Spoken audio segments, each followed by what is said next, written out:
Hey YouTube, it's Pat Down at MMA, back at you here with another interview again today. I was able to talk to a legend of the sport in Antonio McKee. He's a great guy, amazing coach out of Team Bodyshop. We talk about that, we talk about his son AJ, and maybe we'll see AJ McKee interview later this week on the channel. Who knows? I appreciate every single one of you. Don't forget to like, comment, subscribe, and please tell me what you thought of the card today, Cheeto versus Sandhagen. I hope everyone has a good day. Yeah. So you train with many legends, Rampage, Chuck, Randy. What legend would you say, or what fighter in general would you say helped improve your game the most? Probably Rampage Okay. and Rampage and Tom Woodley. Okay. And Rampage, because Rampage had the confidence when he got inside the cage. He showed me that regardless of how talented you are, hard work beats talent. Same with Tyron Woodley. No matter how talented you are, hard work beats talent. And the mindset.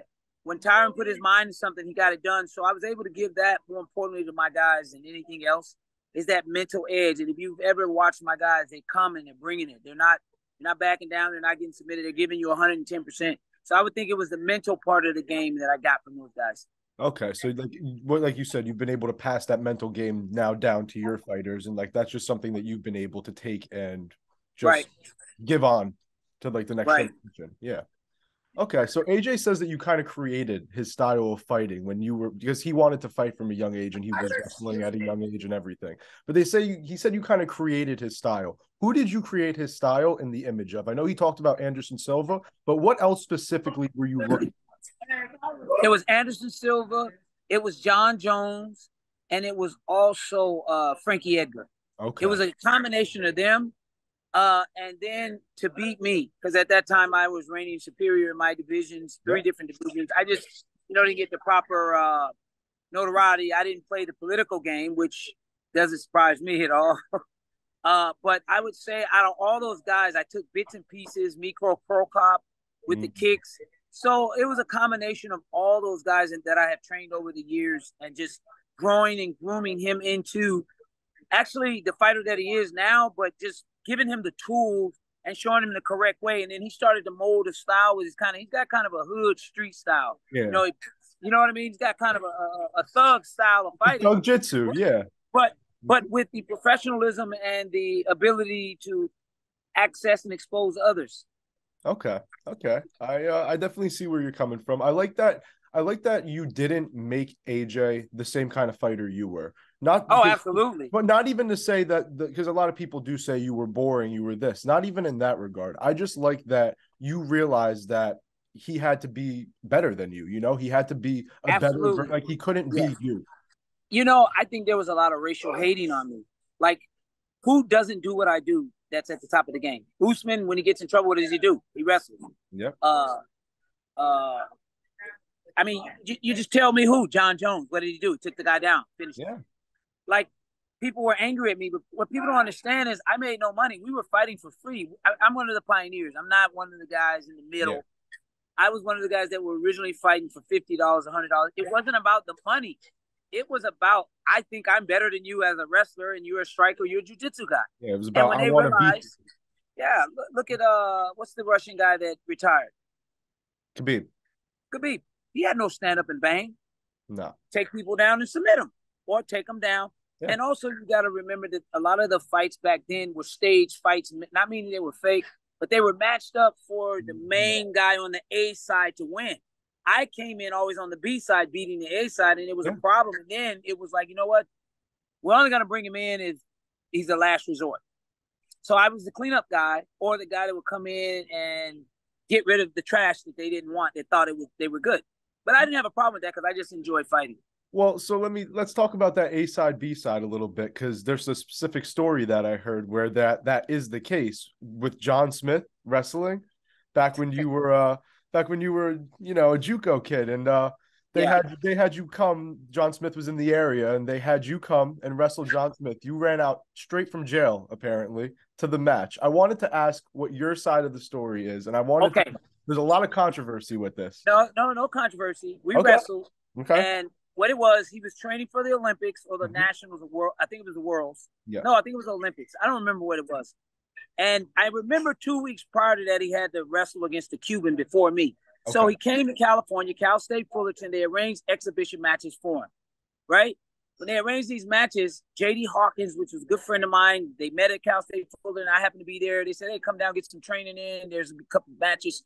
He teched J.D. Hawkins in less than 20 seconds. He got up and he says, is there anybody else? They're like, McKee, go. I'm like, me?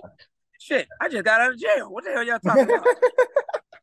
They're like, put some gear on, go against John Smith. He needs matches. There was a referee. It was me and John. I beat him. That was the end of it. We resolved it. John didn't say I beat him. He just said, I remember that kid was tough. Look, I don't have nothing to lie about. John Smith's one of the greatest wrestlers in the world. Still to this day, I give him props. It's a little hard losing to a guy like me. You know, people don't understand is I came from a different era growing up. I didn't have a mom, didn't have a dad. I grew up in the streets. I was just a thug that could wrestle, right? If I would have had the type of fathering that I am now to my son, to many other fighters that I train, I would have been one of the most elite, recognized fighters in the world amongst general people. Instead, it was only the great, it was only the best that knew who I was because I trained with them or I even got in that ass. You can ask Tyron Woodley to Ease Edwards all the way down to Matt Hughes, and those guys will tell you that McKee's legit. I beat their ass. I don't have to ask. I've seen. You know, it's okay with me because I'm living now. I'm living as a coach and showing what and how great I am by the people that I train, by the people that are successful behind me. Look at Emmanuel Newton. Emmanuel Newton came out of nowhere and become the Bellator champ. They didn't know who he was. He couldn't beat Mo Law, and he knocked Mo Law out as I predicted in the first round with spinning back fist. Like, I've earned it already. I've earned it. I've started at the bottom. Now I'm at the top. Hey, you don't even got to put no respect on my name no more because I love what I do. I enjoy it.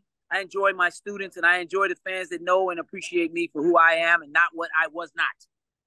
You could tell you just have such a passion and such a love for this sport and just teaching and coaching and just so that's part of what I wanted to ask you. You know, you had a lot of fights growing up, but would you say you were born a fighter or were you kind of just a product of your environment because you had that rough start? I'm going to be honest.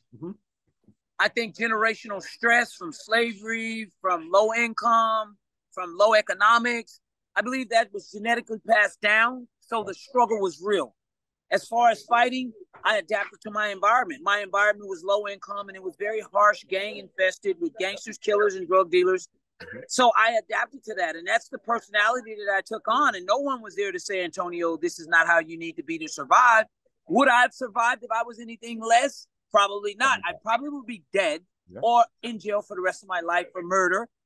So I adapted to be the best that I could be in the environment that I was. They never gave me a book on corporate America. They never gave me a book on public schools and colleges. It was just a trial and error. Thank God I made it through. And guess what? I help those that people are walking away from that think they're not going to make it. Those are the guys that I'm passionate about. Don't bring me your blue scholar, high school graduate, college degree kid. Had no life issues. I can't relate to you. I think you're a spoiled little prick when you're giving up. You know, I'm not going to hate on it, but there's a different coach for a different fighter, a different athlete. I'm the kind of coach that likes to deal with those who genetically, giftedly have the ability, but they've never been put in a position mentally to understand what they're physically capable of doing. No, I get it. It definitely makes sense. You want to be able to unlock the potential in those who haven't even realized it in themselves yet. It makes complete sense. And I think you're obviously amazing at that. There's a bunch of guys at Team Bodyshop there that are doing really well. So I wanted to ask, what fight would you say taught you the most during your career? When I got knocked out by Chris Brennan, I was 6-0. He had over 15 fights, 20 fights. I was raw. And I had a chip on my shoulder, an ego that I'm the best fighter. But that's what it takes to be the best. You have to tell yourself, I'm the best. There's nobody that can fucking beat me. That's just, I am who I am. The reality of it is when something like that happens, you now have to go sit down and you have to really open up and say, why did I lose? I didn't make an excuse for it. I didn't cry about it. You know what? I got my ass in the gym and I trained so hard and you never see me get tired after that. But what people didn't know is I was having sex 20, 30 minutes before that fight. Stop. You got some extra cardio in right before the I fight, was huh? trying to warm up. I was using sex as a warm up tool, Okay. and unfortunately, my legs were gone after the first round. You see, I took him down, I manhandled him. And second round, I just got clipped. I just was just my legs were gone. I was second guessing. I thought you could have sex before a fight. I didn't know you couldn't do that. Did you continue that tradition after that fight, or no? You stopped. I stopped that. Yeah. Hey, that haunted me for years. That's great. That's great. So was that the was that the lesson that you learned from that fight? Absolutely. Okay. And as my fighters, I preach it all day to them. No sex before a fight. Okay, I like that. So AJ and his little brother Mason both just took first place at wrestling and grappling tournaments. Tell me a little bit about Mason and just how advanced he is for such a young age. I mean, it's just Man, that kid is a beast. Mhm. He is a beast. Yeah. He walks in, he beats his chest. He's in here in this gym every day with us, doing what we do. I see him running with you guys. Like, yeah. He's a natural, and he's kind of like, he reminds me of a H2O, a hybrid AJ. Okay. AJ was, but we didn't have the skill set back then that we have today. Mason's already hitting arm bars and triangles and heel hooks. He's only 5. Yeah. So now he's got you and AJ, so it's like it's the duo now too. It's not just like AJ had you, now he has you and AJ. It's like, oh man, how much better can it get though? Seriously. Yeah, like I've seen it all the way around, all 30 years. AJ's actually a product of what I've seen and grown. The biggest part of me in training him was that I didn't have an ego. I was able to go and learn from other guys and say, So there's 30 years of knowledge here, 30 years of knowledge that's locked in. And I've got about maybe 15 to 16 solid fighters. That 30 years of knowledge doesn't apply to everybody the same way. Some guys need this technique, some guys need this technique, but yet we work as a unit. That's why it's Team Bodyshop. It's not my last name. It's not some other name. It's Team Bodyshop. We're a team here, guys. And this is why we're successful, because we move as a team. Makes sense. I mean, no one man won a war. No one man won a war. No, never. Not one man has ever won a war. So you you were talking a little bit about like that difference of like being a father and a coach, and just how it's a hard balance to keep, obviously, but how it's really not. Look, again, men, we operate and function on a high level of ego. If you take the ego away, we're functioning and we're operating on a level of what's right and wrong. Now, where's your conscious thoughts at? Are you a spiritual man? Are you a religious man? Are you an evil man or a good man? Right? So I remove all emotions. Okay, when he's my son, if I think he's my son when I'm training him, then I get emotional when I see him tired, when I see him looking at me like he can't do it again. No, I have to remove that emotion. You keep pushing, you keep fighting, because guess what? No one's going to give you anything in this world. I've never gotten anything for free, and I don't know too many people that were born into something for free. At some point, you're going to have to work and stand up for what you believe in and what you are trying to accomplish. And I have grilled that in him since he was a baby, and I will be continuously grilling that into Mason. And that passion alone is not about emotions. It's about what's right and what's wrong. And I know my kids believe in God. They're high-level spiritual acting.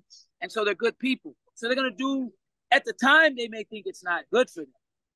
But when they're done, the results show. They'll know what's good. They'll know it's good for them. They'll know anything you do is only to better their careers. Right. Yeah, 100%.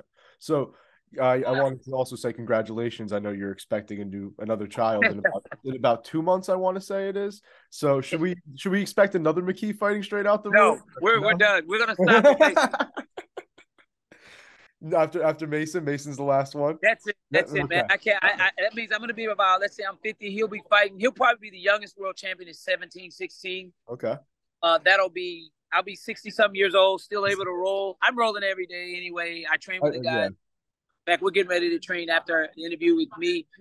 What was your motivation? I mean, obviously you said you wanted to go for the record books, but what was the real motivation behind coming out of retirement at 49 years old and fighting? That people said it couldn't be done. You have to be on steroids. Man, I'm ready to fight right now. I'm actually training for the Worlds, the National Wrestling Worlds in Las Vegas in April. So I'm going to go to the Worlds and try to win me a world title in my division. Let's go.